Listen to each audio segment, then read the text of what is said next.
अस्सलाम वालेकुम, welcome to my channel doctor Hafiza Mahak Fatima. और उम्मीद करती हूँ कि आप लोग खैरियत से होंगे। आप लोगों को अक्सर बेशतर जो है सर्दियों में मसाइल पेश आते होंगे कि जो है आपको सांस लेने में मसला होता होगा। या कुछ लोग यकीनन ऐसे भी हैं कि जब वो चलते हैं तो उनके जो जिस्म से या उनकी जो सांस की नाली है उससे सीटी निकल रही होती है। तो बेसिकली ये जो सीटी निकलती है ये क्या होती है, ये एस्थमा की निशानी होती है, जिसे आप एस्थमा बोलते हैं, एज़मा बोलते हैं, या आप दमे की बीमारी बोलते हैं। आज की वीडियो में मैं आपको आसान अल्फाज में सिखाऊंगी कि बेसिकली दमे की बीमारी होती क्या है। देखिए, सबसे पहले तो आप ये चीज समझ लें कि अगर आपके घर में बाज औकात ऐसा होता है कि कोई दुश्मन आता है बाहर से, जो है कोई भी आ जाता है, एक दिन रहेगा, ये चले दोस्त आ जाता है, एक दिन रहेगा, 2 दिन रहेगा, 3 दिन रहेगा, चौथे दिन आपका मुंह बनना शुरू हो जाएगा। आप उसे बोलेंगे कि अब इंतजार करते हैं भाई जाने का इसके। इसी तरह जो आपकी बॉडी का पूरा सिस्टम होता है कि अगर आपकी बॉडी में कोई चीज भी बाहर से आती है तो आपकी बॉडी इस तरह से रिस्पॉन्स करेगी कि उससे जो है वो गेट रिट हासिल कर ले, यानी कि उससे छुटकारा हासिल कर ले। अब होता क्या है कि कुछ चीजें ऐसी होती हैं जो आपकी बॉडी को नागवार गुजरती हैं। उसकी सूरत में जो आपका एयर पाइप होता है या सांस की जो नाली होती है वो क्या होती है कि आपकी मोटी हो जाती है, सूज जाती है। जब सूजती है तो मोटी हो जाती है। उसमें क्या होता है कि आपको सांस लेने में मसला शुरू हो जाता है, और जब सांस लेने में मसला शुरू होता है तो फिर आपको खांसी भी होने लगती है। अब ये क्या होता है कि बहुत सारी वजूहात ऐसी होती हैं। कुछ लोगों को जो है वो सर्दियों में ऐसा हो रहा होता है क्योंकि सर्दियों में आपको पता है कि हर चीज सुकड़ रही होती है। जब आपके कोल्ड एयर जा रही होती है तो उससे भी जो है इरिटेशन हो रही होती है। दूसरी बात जो मैं यहाँ पे करूंगी वो ये होता है कि ज्यादातर लोगों को होती है ब्रीदिंग डिफिकल्टीज, यानी सांस लेने में मसला हो रहा होता है। ऐसा लगता है कि दम घुट रहा है या चेस्ट टाइटनेस हो रही है।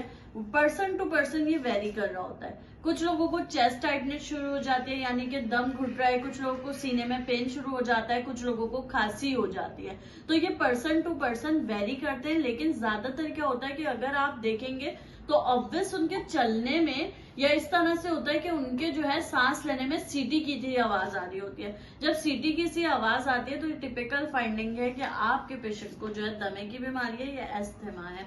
अब आते हैं कि भाई क्या क्या इसकी वजूहात हो सकती हैं। देखिए, आपके घर में अगर तोते, बिल्ली, बकरी, कबूतर, ये चीजें हैं, कारपेट्स हैं। क्यों कारपेट्स? क्योंकि वो डस्ट ट्रैप कर रहे होते हैं। इसी तरह आपके घर में जो है वो डस्ट ज्यादा आती है, या बाज़ ऐसा भी होता है कि आपके घर में जो है हवा ज्यादा आ रही है, ठंडी हवा ज्यादा आ रही है, तो ये चीजें ट्रिगर करती हैं एस्थमा को। इसी तरह कुछ लोगों को एक्सरसाइज रिलेटेड होता है कि जब वो ज्यादा एक्सरसाइज करते हैं तो एयर ज्यादा जाती है। जब एयर जाती है तो वही बात आ जाती है कि जब ठंडी एयर होती है तो उससे उनको एस्थमा हो जाता है।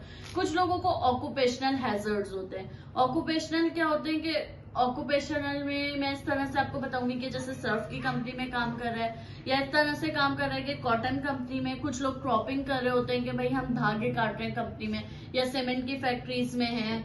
तो इस तरह से क्या होता है कि उनको मुसलसल एक्सपोजर हो के उनके लंग्स जो है रिस्पॉन्स देना शुरू करते हैं, और फिर इसी तरह से जो है उनको हाइपर रिस्पॉन्सिवनेस की वजह से जो है रिवर्सिबल जो है वो कंस्ट्रक्शन इनकी एयर पाइप की हो जाती है। इसके अलावा जो है कुछ लोगों को जो है वो पेट्स वगैरह से हो रहा होता है। उसके अलावा एलर्जी इंड्यूस्ड होता है, जैसे कि माइट्स वगैरह से हो गया, या इस तरह से होता है कि मुझे किसी चीज से एलर्जी है तो मुझे वो ट्रिगर हो जाएगा। लाइक मुझे चिकन से एलर्जी है तो मुझे वो ट्रिगर हो जाएगा। अब यहाँ पे जो सारा किरदार आ रहा होता है वो एलर्जीज का आ रहा होता है कि आपकी बॉडी किस तरह से रिस्पॉन्स कर रही है उस एलर्जी को, और बाहर निकालने के लिए वो स्वेलिंग करती है या खांसी वगैरह कर रही होती है।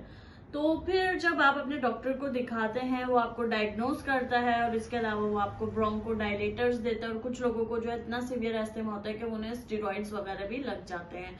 तो ज्यादातर डॉक्टर्स जो है नेबुलाइज करते हैं, और आपको एक चीज का ख्याल रखना है कि आपने जो है उन चीजों से बचना है जो आपको ट्रिगर कर रही हैं आपके एस्थमा को या एलर्जी को।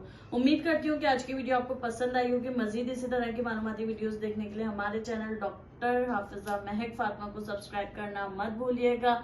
हमारे साथ रहिए, मिलते हैं इसी तरह के अगली वीडियो में। अल्लाह हाफिज।